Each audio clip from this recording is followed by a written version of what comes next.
From the time the father interrupts the symbiotic relationship, the child comes to understand the world is differentiated from the child. The symbiotic relationship is challenged and altered. In the fusion process, it is media which function as the name of the father and interrupt the symbiotic relationship with the mother.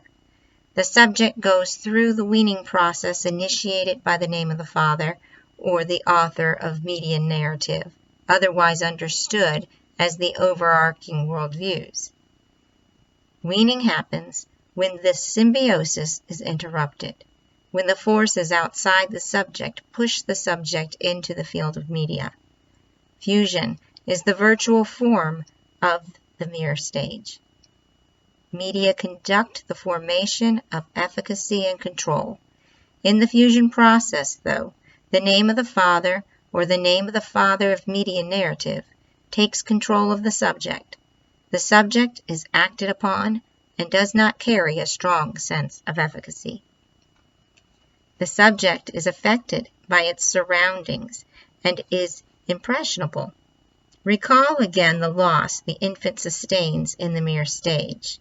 A major loss in life may affect a person's sense of self, such as when a child loses a parent or when one has the loss of a spouse, potentially altering personality characteristics and one's feeling of being in the world.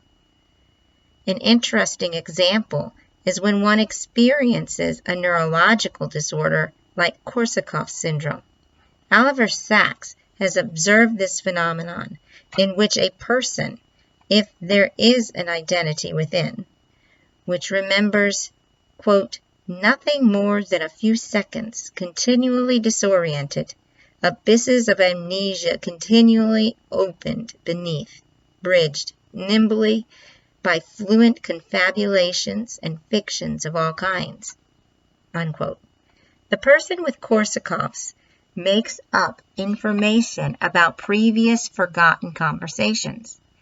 These seem to be lies intended to compensate for what was forgotten. Being deprived of a continuous world, the person with Korsakoff syndrome has problems learning from new experiences and is unable to maintain short-term and long-term memory.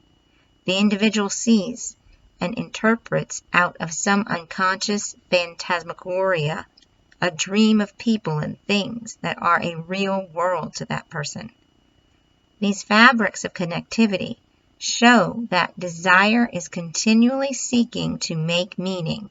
The person seems to have intact social skills and the ability to carry on a conversation, but forgets the conversation only moments later. There is an unconscious in the person's internal world that is so powerful that the Korsakoff sufferer is able to create a scenario which emulates a real set of circumstances in order to carry on a relatively linear conversation and an identity for themselves. This demonstration of linearity seems relatively coherent and indicates the ability of the subject to be maintained. In the first sense, the subject is informed inwardly. In a second sense, the subject is informed externally as well, as has been demonstrated by psychologists and philosophers alike. According to David R. Shumway, Michel Foucault's concept of gaze, quote, is itself a major innovation in the development of Foucault's idea about power, knowledge, and the subject, unquote. As a phenomenon in its own right, the gaze was a force which singled out the persons of difference and monitored their behavior. A person under observation, the gaze, is treated like an object. The gaze is an idea which Foucault illustrates in his work on the power differentials in society. Foucault demonstrates how the gaze was used to capture and persecute people. The gaze is used by society at large to identify, follow, and change or discriminate against people whose behavior does not fall into acceptable social norms. In Foucault's estimation, throughout history, the gaze followed and often haunted many types of persons. from criminals to Christian catechumens. Being in the gaze of the other is how one existed as a subject. This was the case if one did not fit the societal mold. This would have included the vagabond, the thief, or the insane. And as science was coming into its own, the observation of science became another form of the gaze. Since cognitive science can measure and observe the nature of mind and subjectivity, scientists note changes in the minds of those who have disordered thoughts and unusual experiences. There are instances in psychopathology or neuropathology where the person experiences loss of the subject while feeling and thinking that they exist in the gaze of a perceived other. The Truman Syndrome involves the belief or delusion that one's life is staged in a virtual reality or that they are being watched on cameras. Jennifer Peltz reported in her work that researchers have begun documenting what they dubbed the Truman Syndrome, a delusion afflicting people who are convinced that their lives are secretly playing out on a reality TV show.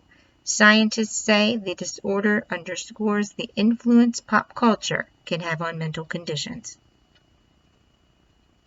Peltz's article quotes psychiatrist Dr. Joel Gold with the following question: is this just a new twist on an old paranoid or grandiose delusion?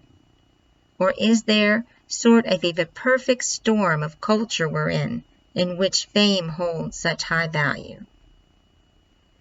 Neurological aberrations, often as peculiar and uncanny as they can be, explain bizarre behavior and thoughts. But is the Truman Syndrome truly an example of fusion? Does the melding together of media and the subject result in a delusion? The Truman Syndrome demonstrates the subject's desire for continuity and meaning. Media have somehow enveloped the individual's experience in the case of the Truman Syndrome and include it only within itself. This is an astonishing invention by the subject, however real it is to the person with the syndrome. The person experiencing the Truman Syndrome experiences their world as virtual but real. It is helpful to have an understanding of the unconscious in order to determine a Lacanian understanding of the subject. Lacan demonstrates the nature of the subject is split between conscious and unconscious processes. This understanding of the subject engages with my work here.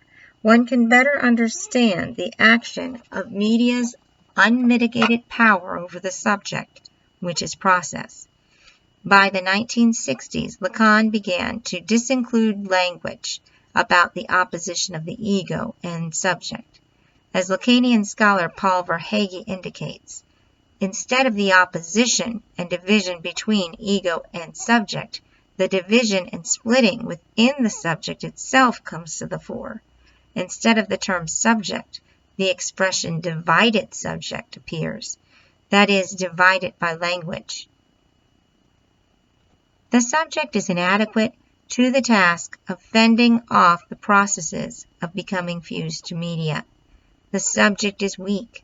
As Verhaeghe states, the subject has a mere pre-ontological status, which is again closely linked to the status of the unconscious. The ever-divided subject is fading, a vacillation without any substantiality. The subject is split and fragile in Lacanian thought.